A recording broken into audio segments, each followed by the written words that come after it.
The New York Jets and Joe Douglas have what appears to be another very strong day at the NFL Draft out in Vegas.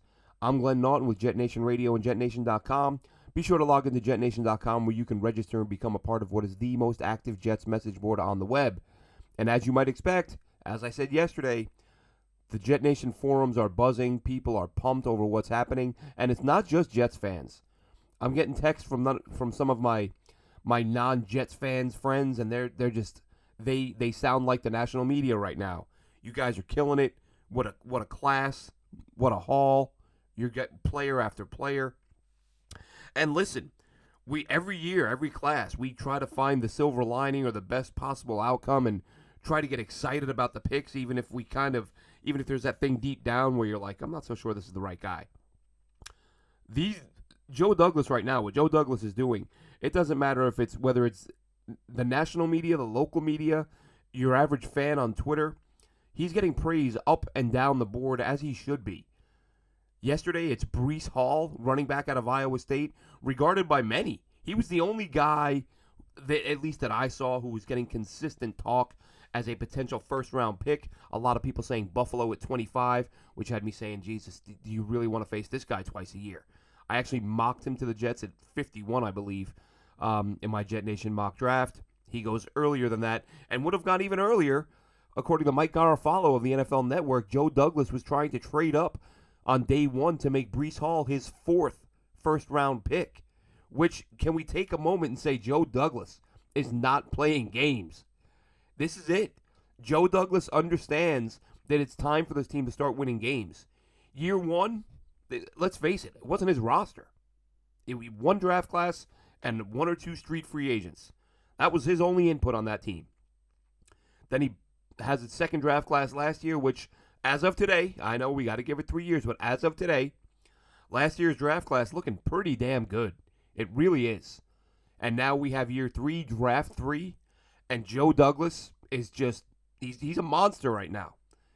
Went out, he gets Sauce Gardner at 4, then he moves down, or then he stays put, passes up a chance to trade out of 10, supposedly. Rumors are kind of bouncing around what happened with the Deebo Samuel thing. He grabs Garrett Wilson for a second first-rounder. Then, as Jermaine Johnson is falling, a guy who a lot of people viewed as a top 10 pick. As I said, Daniel Jeremiah had him listed as the 9th best player on his board. Joe Douglas sees him falling and falling, starts trying to trade up for him at 15. Ends up getting up to 26. Grabs Jermaine Johnson. Then yesterday it's Breece Hall. And then they close things out with pick 101, which they acquired from the Titans in that trade-up. And they get Jeremy Ruckert, a guy who has earned a lot of, as I've said, linebacker and tight end, my two favorite groups in this class. I feel like there's a lot of good players in both spots. Ruckert has been mentioned consistently as one of the top guys in the class. Some have said he is the best in the class.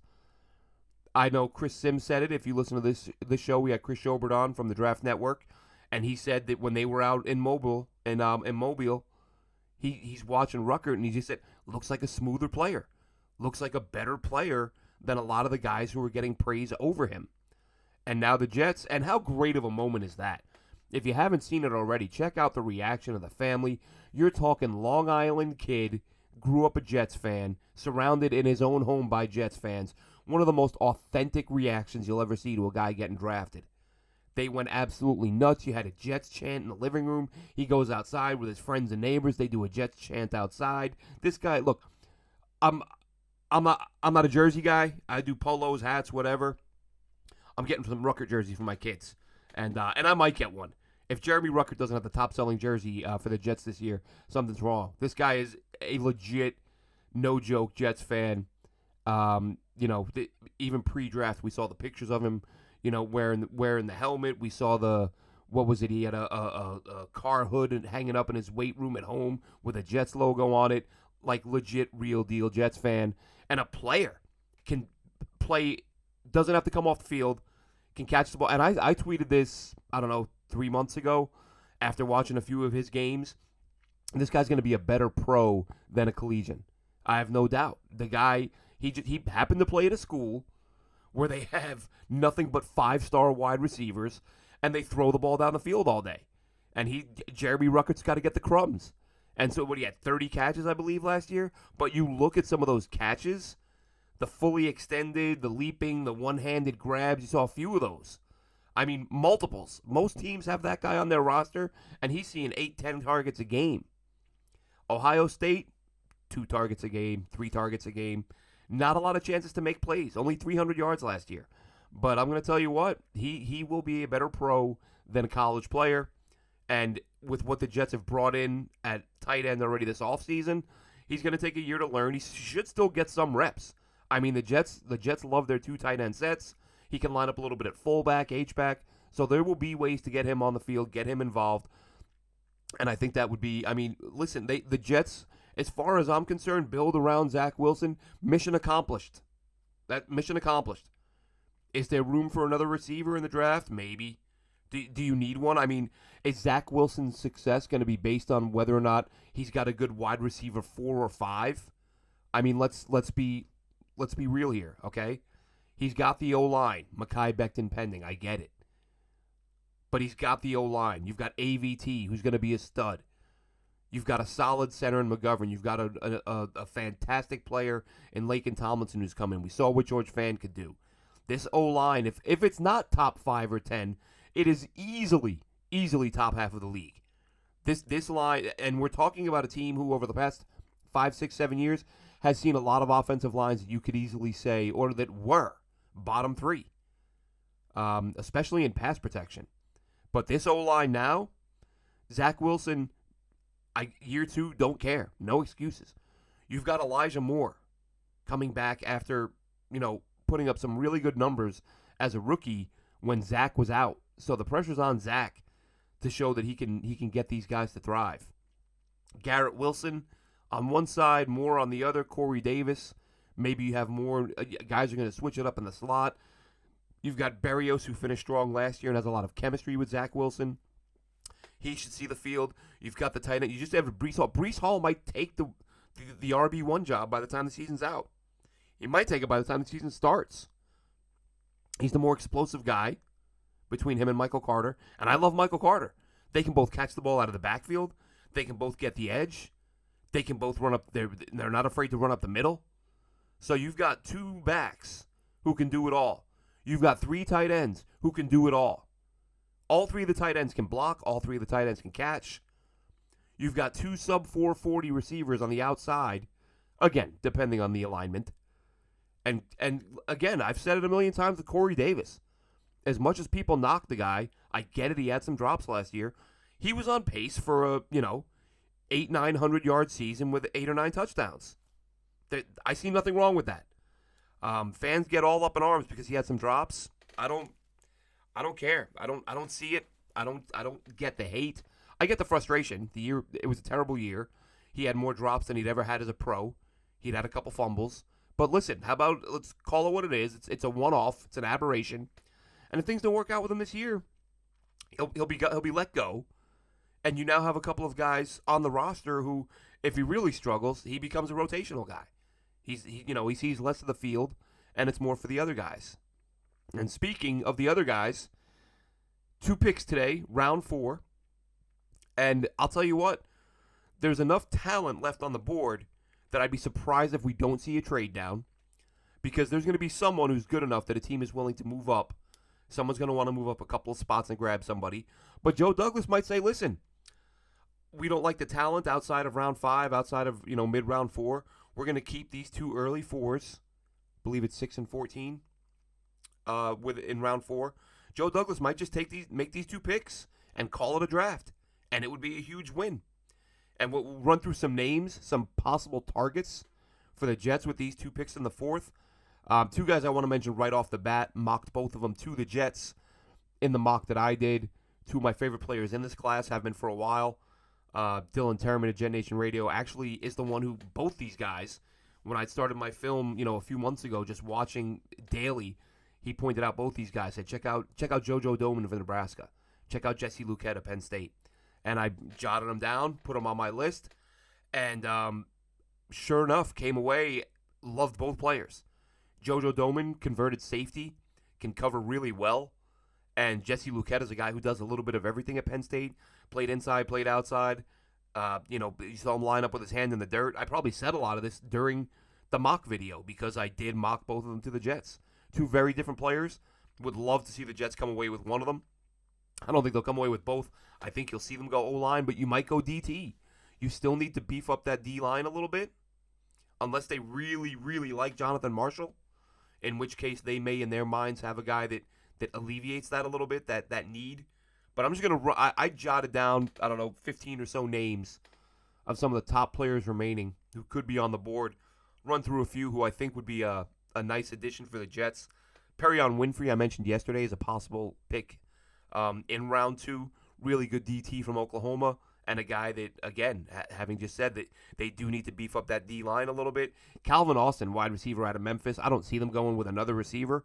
But Calvin Austin, with his speed and this offense, as your wide receiver 4, I'll tell you what, teams would have nightmares preparing for this offense. They really would. I mean, you'd be having to account for 3 sub-4 440s for guys who just get open and catch the football. Tariq Woolen out of UTSA, he's a guy that I watched, I think, about 2 weeks before the Senior Bowl. Came away impressed. He's converted wide receiver who got moved to corner at UTSA. Big-time hitter, really long-rangey guy who a lot of people had as a top 50 pick. That didn't work out, and he's still on the board. I would expect him to go early this round.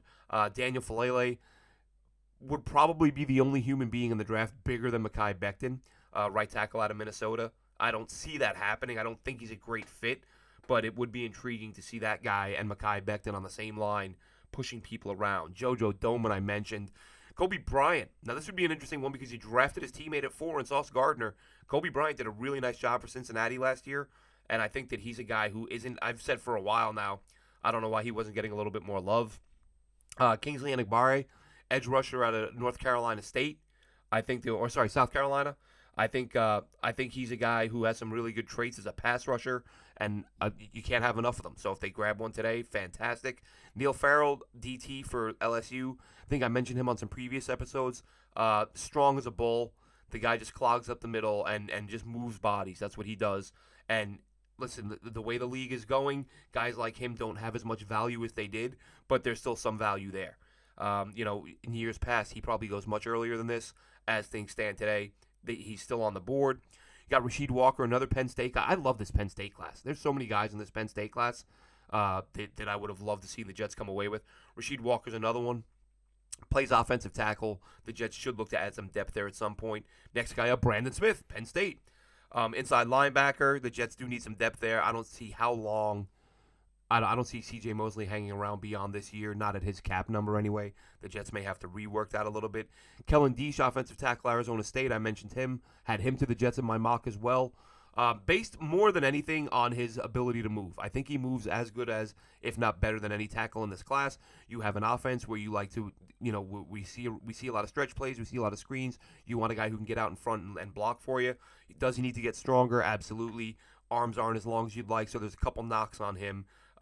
Really, probably not even a consideration this early. But again, if the Jets do move down and add a pick or two, he should be in the discussion. Kyle Phillips, wide receiver, UCLA. I said early in the process, again a few months ago, that I'd love to see him to the Jets. This was before Berrios was re-signed. I don't know if the fit is there, but let's face it, you're going to want to add depth behind the guys you've got. It's not as if the Jets are set at every single receiver spot.